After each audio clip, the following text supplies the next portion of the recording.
Hello and welcome to another fabulous listener series episode. This is episode 77 of the Mo Money Podcast. Thank you so much for joining me for another episode.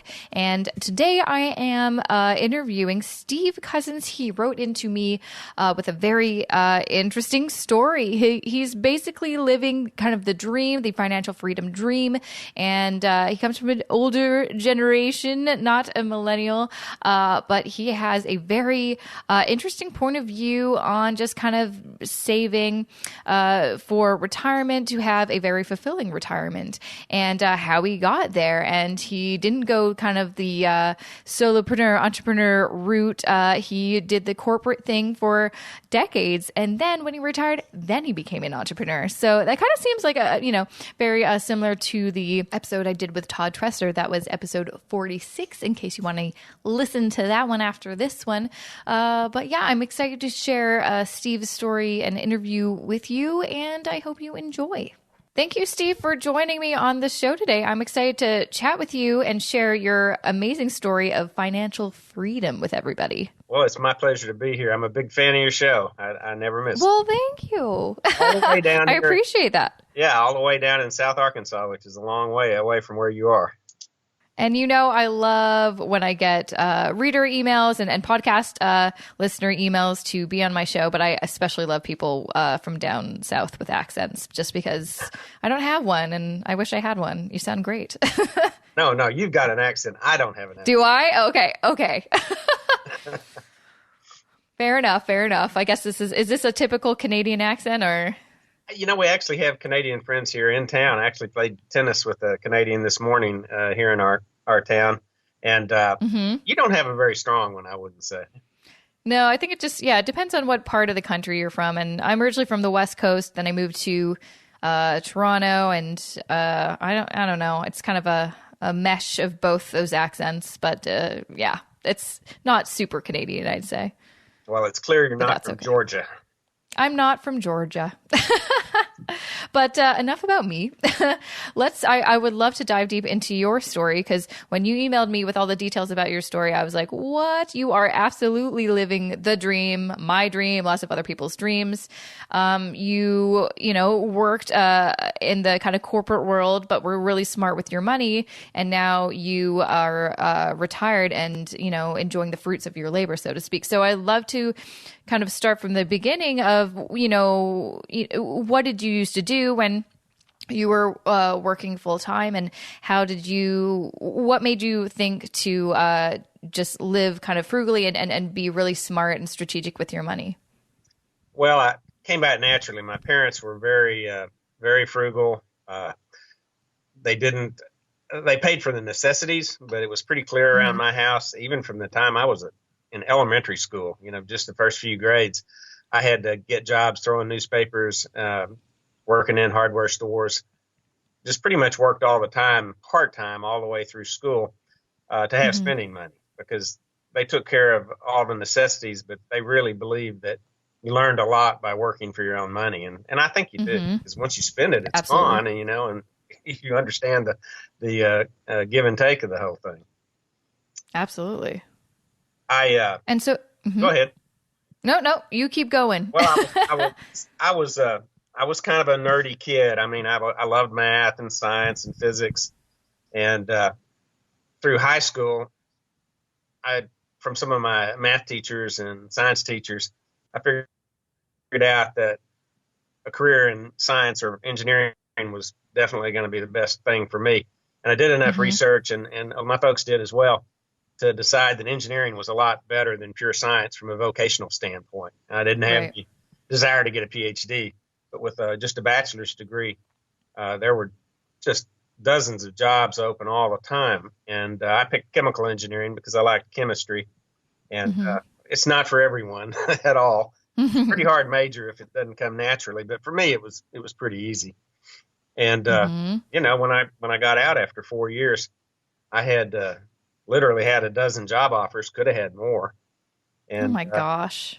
But I feel like all the millennials listening are like, I have no idea what you're talking about. we had 120 companies come through the University of Arkansas, where I got my degree, and there were 6 of us graduating midterm. So No we had 6 way. people that could interview all of 120 companies.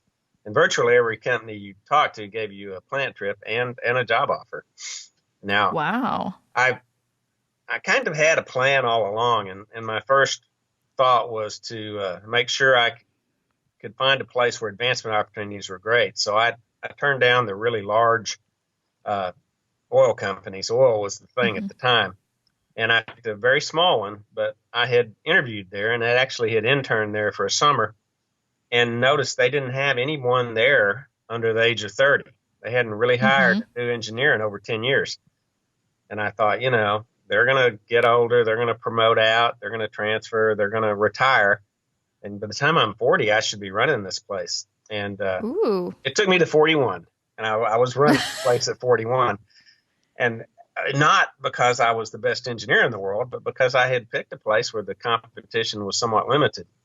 And, I think the formula that can still work for people, the one I took was take a vocational major, not art history, but something that is that's very job oriented, like engineering or accounting. But the catch is that, hey, you have to have a passion for it. And that's going to push a lot of people to entrepreneurial work because they're not going to find a vocational major that they've got a passion for. But if that works for them, then to me, you just interview, pick a company with advancement opportunities, be great at what you do. I mean, attack it with the same kind of passion that entrepreneurs attack that daily self-motivation that they do. And you will advance, and there's some great opportunities, some great advantages to that corporate life. Your health insurance is paid. You've got the benefits. You've got a savings plan that's usually matched pretty heavily, a 401k, or at least in this country. And generally the matches are 5 or 6% or more. Bonuses every year. I mean, it would be, I don't see how an engineer starting in the U.S. Can work 25 years if they put away a decent amount of their pay and not be a millionaire. It would just be hard to do.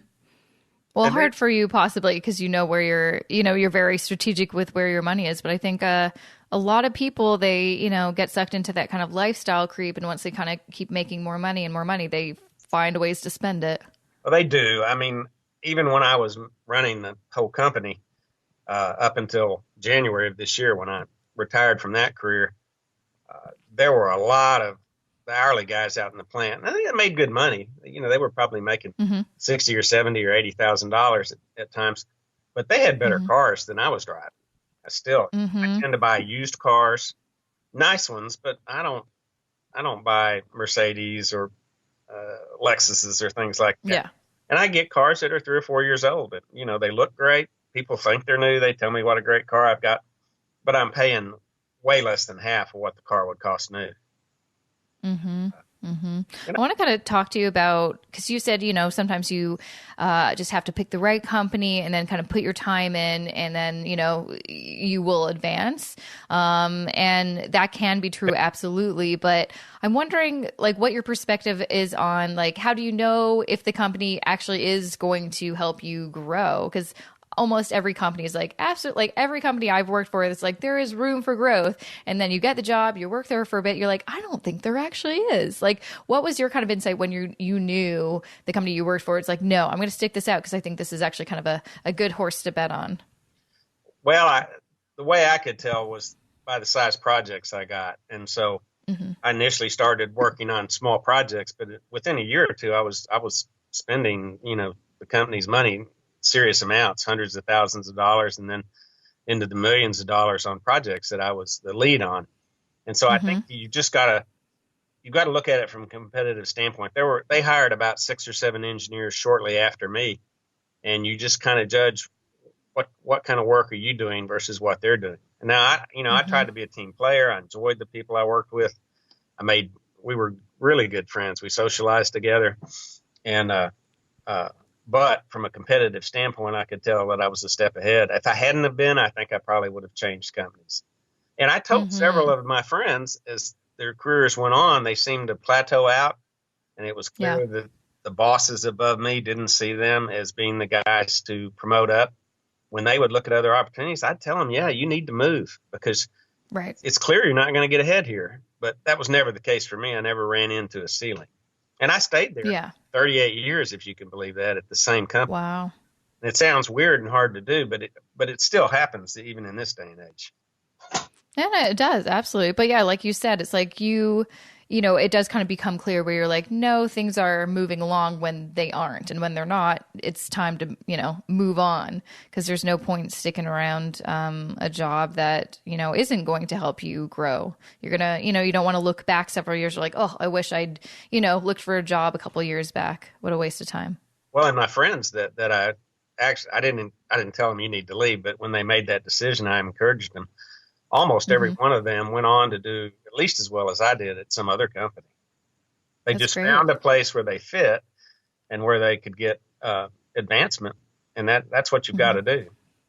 I mean, you've got to put the same effort into it that people do into the entrepreneurial side. Just think it's a little easier because you're not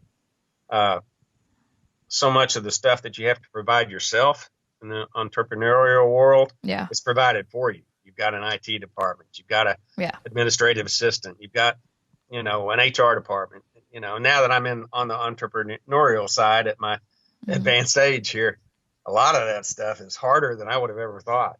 Just working out my computer problems, fixing my printer, and all that kind of stuff. We're absolutely going to talk about what you're doing now, but I would love to know. When you said that you are, have a net worth of over 3 million, how did you yes, you've had, plenty of time to kind of save up all that money, but that's still a big chunk of money. How were you able to do that? Well, we always just about maxed out the 401k. Now, one of the things that I didn't have, 401ks didn't exist for the first 10 years or so of my career. And there was no real savings plan at all. So I was kind of on my own. And so we spent most of that time plowing all the money we could into the house so we could pay it off early. I think you need to have a target of trying to save around 20% of your gross income if you can. Now that's really hard to do. When I started work, it was for $18,000 a year. Now that's $56,000 in 2016 money. So that was not a bad salary. It was considered a pretty good salary. But I was never, only at the last 3 or 4 years of my career was I what anyone would call an extremely high earner. And I already had pretty much over $2 million in my net investment by then. So I think it's just a matter, the stock market had some good years during my time. I had a couple of bad ones, but when we'd hit those, I would just leave it all in stock. Exactly. And hope it'd come back. And it always did.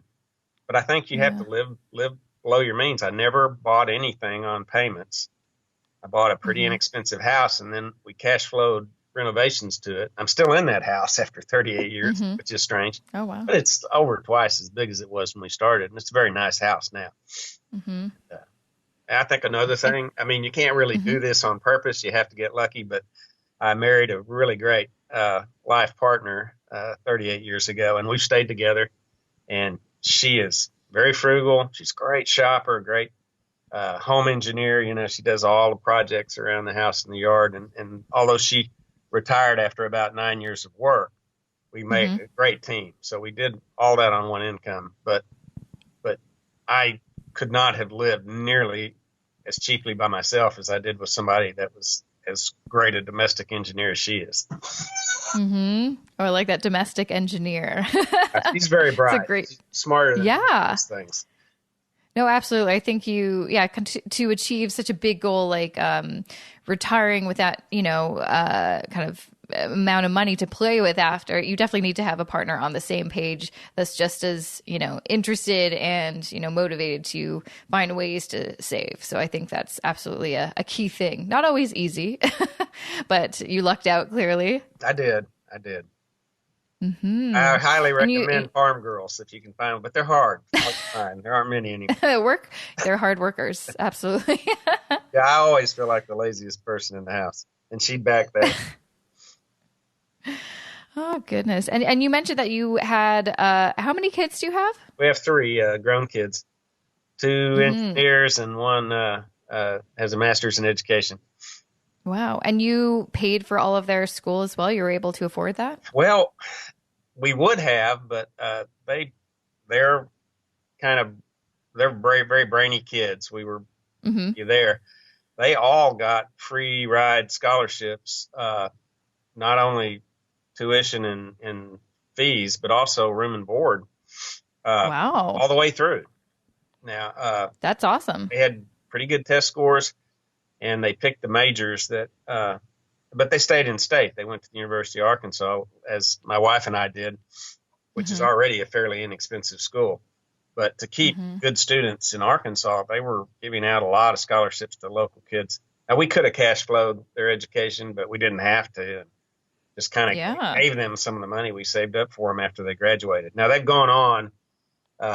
My engineer daughter has went on and got a master's in engineering on her own Hmm. nickel.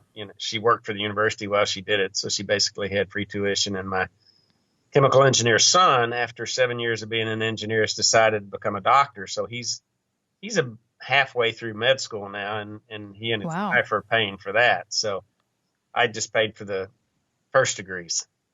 Hmm. They're Wow. You've got all some ambitious and bright kids from the sounds of it. they're supporting themselves, and they live all over the place. And yeah, they're great kids. So we were blessed there. Absolutely. Wow. So, that's amazing. At what point did you have a date that you wanted to retire that you were kind of working towards? No, I was really I thought I might work to 65 or even 70 because I was having so much fun at work. I was Hmm. the kind of guy that would get up on Monday morning and look forward to going to work, and that was a rare thing. I mean, even where I Hmm. worked, not many people felt that way. And that was true up until about 2 years ago. The Hmm. company sold for the second time. I had three different owners during my work there, sold to a publicly traded company. And for the first 2 years, that was pretty fun. It was a lot of intensity on quarterly profits. It was a Fortune 500 company. But I did not, it got to where I didn't enjoy it. And I had always said Hmm.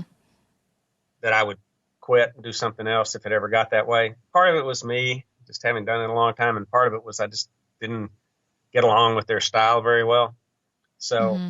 I did it for another couple of years because the money had gotten really good uh, Hmm. compared to what I had made before. But then I just walked away, and I was to the point where I don't need any more money, and I don't need Yeah. the hassle, and I've got these other things I'd kind of like to do. I have that safety net Yeah. of having that nest egg, so let's try to do something more fun, and that's what I've been Exactly. And so, doing January of this year. yeah. So, you mentioned that, yeah, there's things that you wanted to do, and you kind of noted that you're more of an entrepreneur now in retirement. What kind of things keep you busy? What kind of businesses do you have going on now? Well, I've got four things that I'm doing. I had Okay, that's a lot. our company, along with 15 other large companies in this state. Believe it or not, Arkansas does have some large Hmm. companies. Walmart's one, but they're not in my group.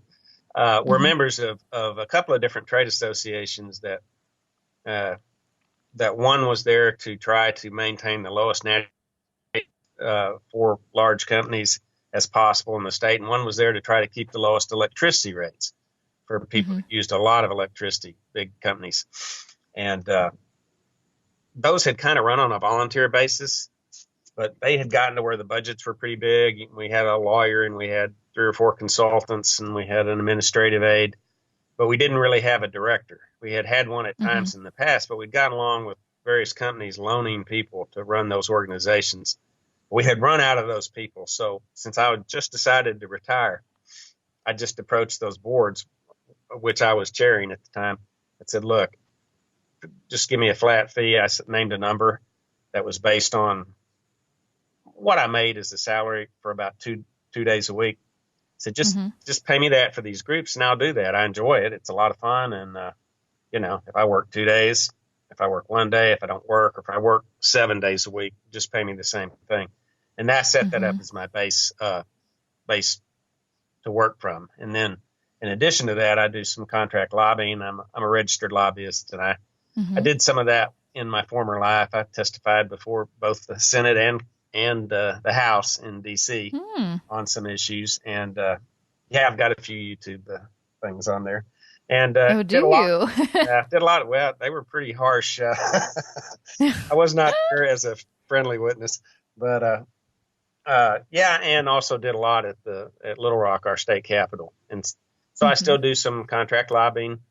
And then the latest, which I've just been doing last month and this month, is expert witness work for some refinery cases. I'm a Oh, licensed professional engineer and still pretty technical. So I've got those four things. Mostly I do the two associations. They provide pretty much our entire living expenses, and then anything I can earn on top of that is just gravy and just fun. The expert witness yeah. work's been tremendously fun. I mean, who would Those are want some to get real, paid? yeah. Yeah, you get paid to call yourself an expert. How can that be bad?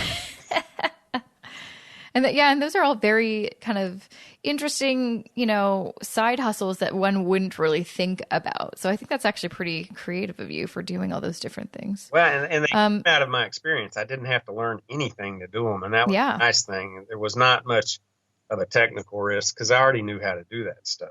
And I know that's hard, absolutely. but it wasn't an accident. All during my career, I'm a huge believer in this.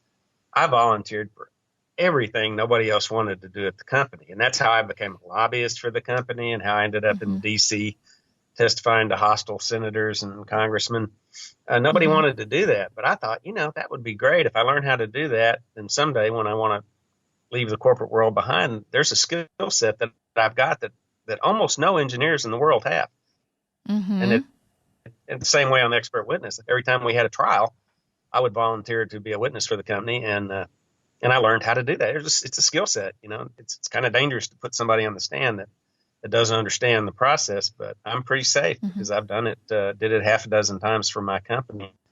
And now Hmm. it's, but I had, at the time that I volunteered for those things at my corporate job, it was in preparation for what I might want to do later. So I'm Hmm. always thinking ahead.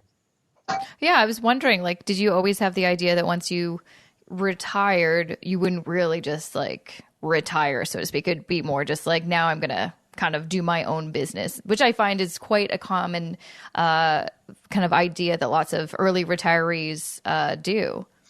I did definitely. But what I particularly didn't want to do something that was going to be a 40-hour a week job where I couldn't control Hmm. the schedule.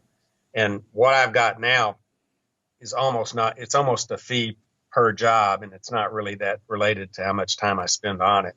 So I still have, I probably play tennis 5 times a week. My wife and I are distance runners. We run at least 3 times a week. We hike, we snow ski, we fish. We just we have all the same hobbies, so we spend a lot of time, recreational time together. And I can schedule my work to where it doesn't interfere with my fun. So Hmm. Hmm. And you mentioned in your email that you've done like several marathons. Like, what was the number? 18 or something? 15 so far. I may 15. be retired from those just because I've got a knee that is, it doesn't mind running 8 miles, but it's not Yeah. about 26 miles anymore. Yeah. No kidding. But that's again something that I highly recommend for whether somebody's an entrepreneur or in the corporate world, is taking care of yourself physically. Uh, Yeah. I just started running because I love to play tennis, and I was starting to get beat by people that were fitter than me. They weren't better Hmm. players, and so I thought I'd just take up running. And wow, it ended up. I guess I ran 1,000 miles a year for the last 20 something years, and Wow. it's got some nice benefits. I can eat whatever I want and not gain weight, and Hmm. I sleep well. I think it's good for you. Yeah, it is.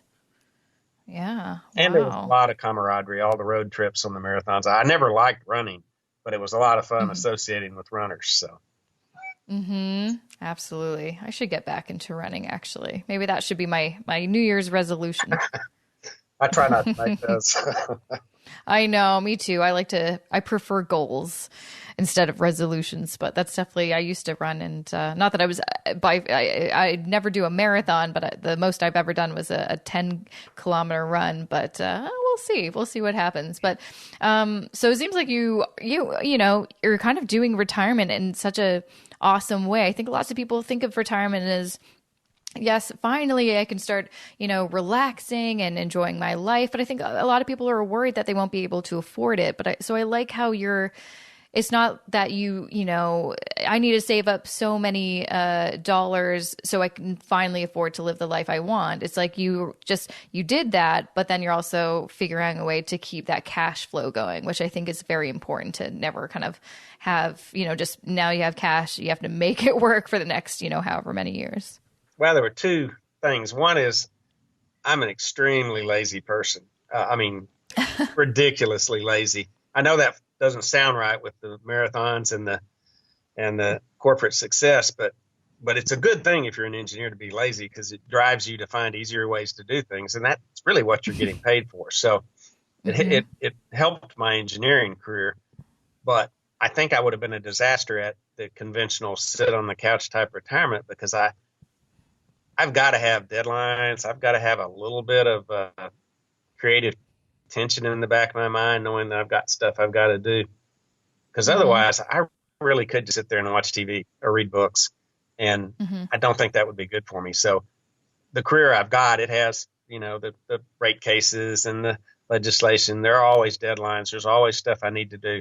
And it's not hanging over me like a big weight, but it's just a little bit of a nudge to, okay, you didn't work yesterday. You better go up there in the office and do some work. And then it's fun too. I didn't have a clue how to really go about this expert witness job until I got into the middle of it. And I kind of like that pressure of, oh gosh, you don't want to mess up because you might not get another job in this area. But it ended up being pretty cool, and I was pretty proud of the work product. Now, we haven't gone to trial yet, so I don't know if we'll win. But so far, it's been great fun. Right on. That's awesome. So before go ahead. No, I just want to, before I let you go, because I feel like we could talk for a while, I really do want to pick your brain, because you did kind of mention to me that you followed, there's like the Dave Ramsey and the Mr. Money Mustache kind of way of doing things. You kind of did that before they were doing that a little bit. You just kind of had the sense of what to do. What kind of pieces of advice could you give to, listeners right now, maybe people my age that can maybe follow in your footsteps a little bit? Because I feel like this is kind of, I'm in my 30s now, and I feel like I would absolutely love to be where you're at your age. Well, they are kind of the Dave Ramsey kind of things, even though I'm 3 years older than Dave, so he can't claim to have taught me much. But don't buy things on credit other than your house. That's my first piece of advice. If you can't afford a new car with cash, then just get a used car. I mean, if you can. I'm not saying that we were 100% never bought anything on time, but we were at least 99%. So I think that's pretty big. Second thing is put money in savings. If you can put 10%, put 10%, but to the point where you can afford it, I would recommend at least 20%. Now, I know some people like Mr. Money Mustache might say you need to save 40% of your income, and then you can retire at 40. But again, I'm older than him, and I didn't know that then. But I think 15 to 20% is enough to get most people to financial freedom before by the time they hit 60 anyway.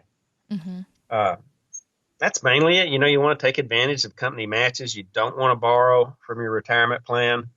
You don't want to co-sign. You don't want to get involved in a lot of student loans. I recommend a vocational college degree if you can get it, and at the cheapest school you can get it from, because nobody ever asked me either my grade point or where I got my degree. They just, that's true. Chemical engineers. Yeah, I don't think that's as important as people think it is, because for every job interview, they just kind of wanted to know my experience, but they never asked me, how well did you do in school? And, oh, you went to this school. They didn't really care. They just wanted to know I had a degree. Yeah. There are some people, investment bankers working up in New York or Vancouver or someplace. It might matter if you'd be an Ivy League school, but it's not that important for most majors. network at work, whether you're an Yeah. entrepreneur or corporate, that network's priceless. And I learned that early on. Buy a drink for that expert that teaches that seminar you went to, and they'll tell you everything they know, and you'll have a lifetime friend. And so by the time I Yeah. had been an engineer for 10 years, I knew most of the leading PhD type gurus in the country that had to do with oil. And Wow. they're my friends to this day, the ones that I haven't outlived, which is probably half of them. So, Yeah. but That's actually a very good bit of advice. And I think something that my generation kind of doesn't maybe focus on or realize the importance of. And as I've gotten older, I've realized how invaluable it is to create a network like that and getting to know people in your field or doing what you want to do so you can pick their brains. And yeah, like you said, every time I've asked someone for some advice or, their opinion, they're more than happy to share because they want to share their wisdom. oh, it's fun. Yeah. One last one Yeah. I've got it's a little counterintuitive is giving. Yes, My no, I wife and agree with that for sure. we've given over 10% of our gross every year that we married to nonprofit, charitable, a lot of it church, some non-church. And, you'd think that would kill you because that's a huge amount of money. That means that plus what you're saving is more like 30%. But I never felt like I missed that money, and I felt it gave me a better feel for what money is. Money's not everything. It's not that important. If you give it away, then you're just not as naturally stingy.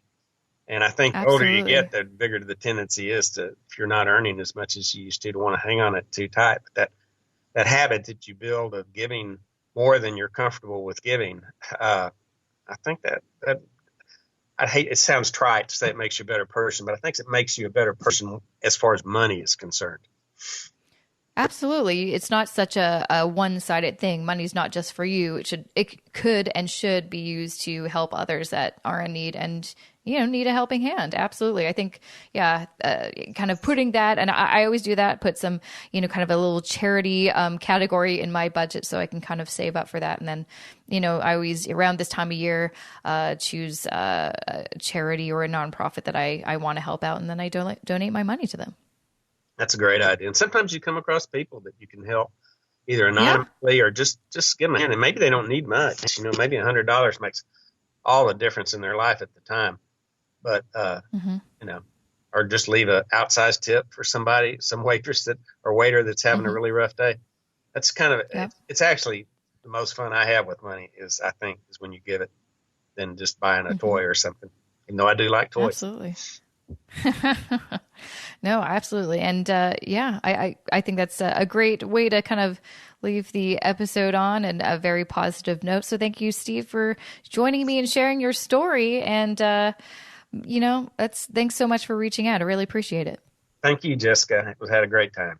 And that was episode 77 of the Mo Money Podcast, another episode in my listener series. If you are a listener, because clearly you're listening to me right now, and you want to be on my show to share your story, it doesn't have to be crazy. It can be big, small, whatever you want, but you just want to share your story with people listening to this podcast, which I think is so powerful and important for people to learn from, others. That's how I kind of have learned how to manage my money, is by learning from how others do it themselves. So if you want to be in my listener series as a guest, all you have to do is email me, jessica@jessicamorehouse.com. Super easy. Or you can go on to my website, jessicamorehouse.com/contact, and there's a contact form, and you can just fill in your details and it'll shoot me an email directly. So I would love to hear from you. I am starting to get new guests for my upcoming season in 2017. And so there's plenty of slots open, so don't be afraid. I do not bite, and we'll have a bunch